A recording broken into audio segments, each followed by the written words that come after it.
আমার বন্ধুদের সবাইকে জানাচ্ছি শুভ শারদীয়া শুভেচ্ছা। আজ মহাসপ্তমী, সবাই খুব আনন্দ করে দুর্গা ঠাকুর দেখুন এবং এনজয় করুন এই সেলিব্রেশনের মুহূর্তগুলো।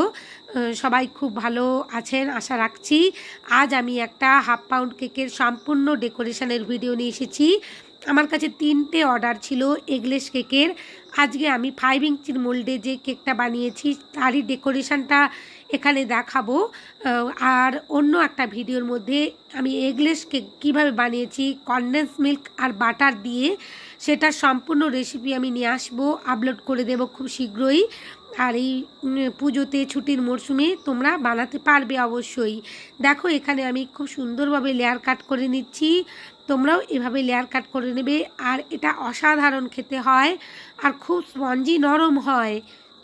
এখানে দেখো আমি একটা 1 পাউন্ডের বোর্ড নিয়ে নিয়েছি, তার মধ্যেই প্রথম লেয়ারটা বসিয়ে দিচ্ছি। অবশ্যই বোর্ডের মধ্যে একটু ক্রিম লাগিয়ে নিলাম। এরপর আমি সুগার সিরাপ দিয়ে সোপ করে নিচ্ছি। অবশ্যই সুগার সিরাপটা ঠান্ডা করে নিয়েছি আগেই। এরপর অল্প অল্প করে ক্রিম দিচ্ছি আর লেয়ারে ভরে নিচ্ছি। এই 3টে কেকই ছিল বাটারস্কচ ফ্লেভারের উপর। আমাকে অর্ডার দিয়েছিলেন, 3টে আলাদাই অর্ডার ছিল। তো উনি যিনি আমাকে একজনই বলে দিয়েছিলেন যে বাটারস্কচ করবেন, তো আর কারোর কোনো রকমের ক্রাইটেরিয়া ছিল না, কোনো রকমের কোনো দাবি ছিল না। বলছিল আপনি যা বানিয়ে দেবেন সেটাই ঠিক আছে। তো আমি বাটারস্কচটাই বানিয়ে দিলাম। যখন একটা কেক বানাতে যাব তখন একসাথে যদি একই ফ্লেভারের কেক হয় অনেকটাই সুবিধে হয়ে যায় আমাদের জন্য।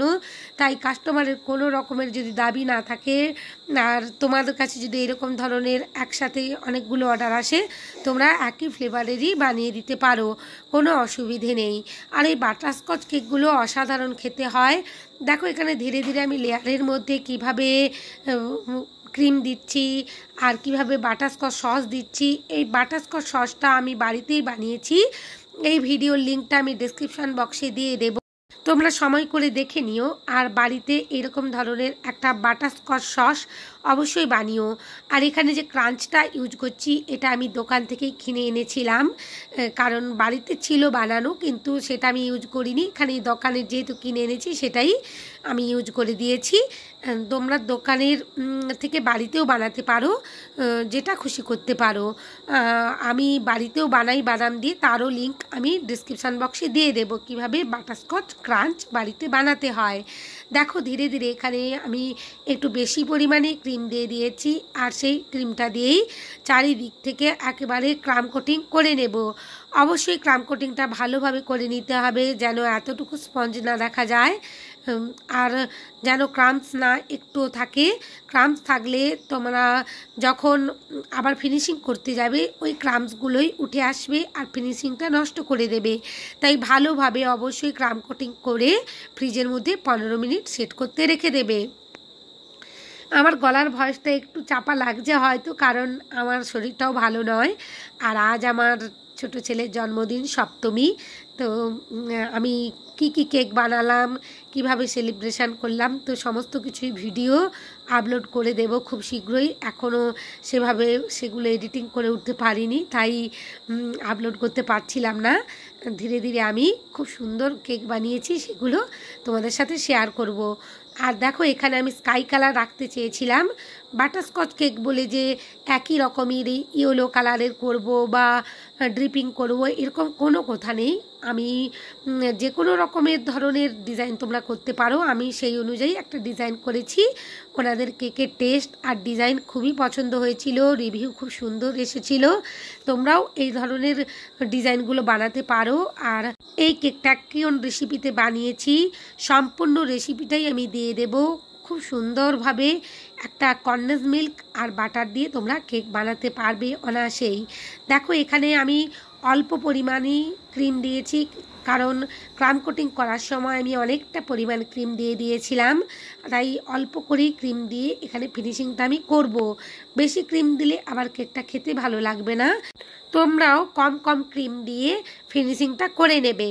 দেখো আমি কত সুন্দরভাবে ফিনিশিংটা দেখিয়ে দিচ্ছি।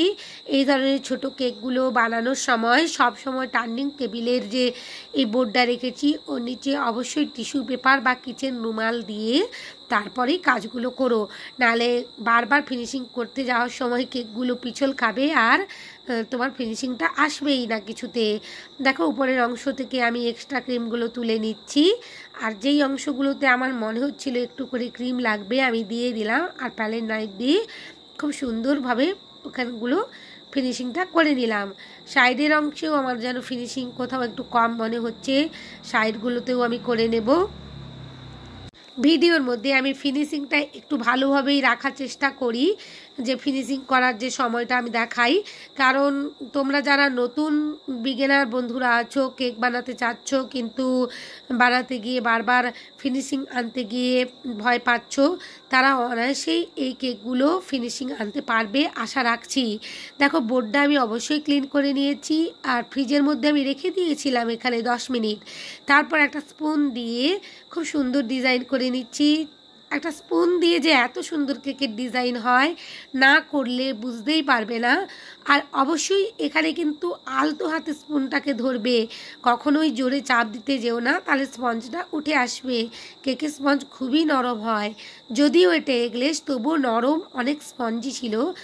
খুবই একটা অসাধারণ রেসিপি। ধীরে ধীরে দেখো আমি এখানে একটা N1 নোজেল দিয়ে রোজিট করে নিয়েছি, আর স্টার মতন কয়েকটা ডিজাইন করে দিয়েছি।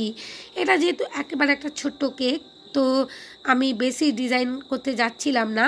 এবার সাইডের অংশ আমার মনে হচ্ছিল একটু একটা রোজিট করে নিই আর একটুখানি স্টার দিয়ে দিই, তো সেই মতনই আমি করে দিয়েছি। আর কয়েকটা হোয়াইট কালারের স্প্রিঙ্কেল আমি এখানেও ছড়িয়ে দিয়েছি। দেখো কত সুন্দর লাগছে কেকটা দেখতে, অল্প ডেকোরেশনের মধ্যেই।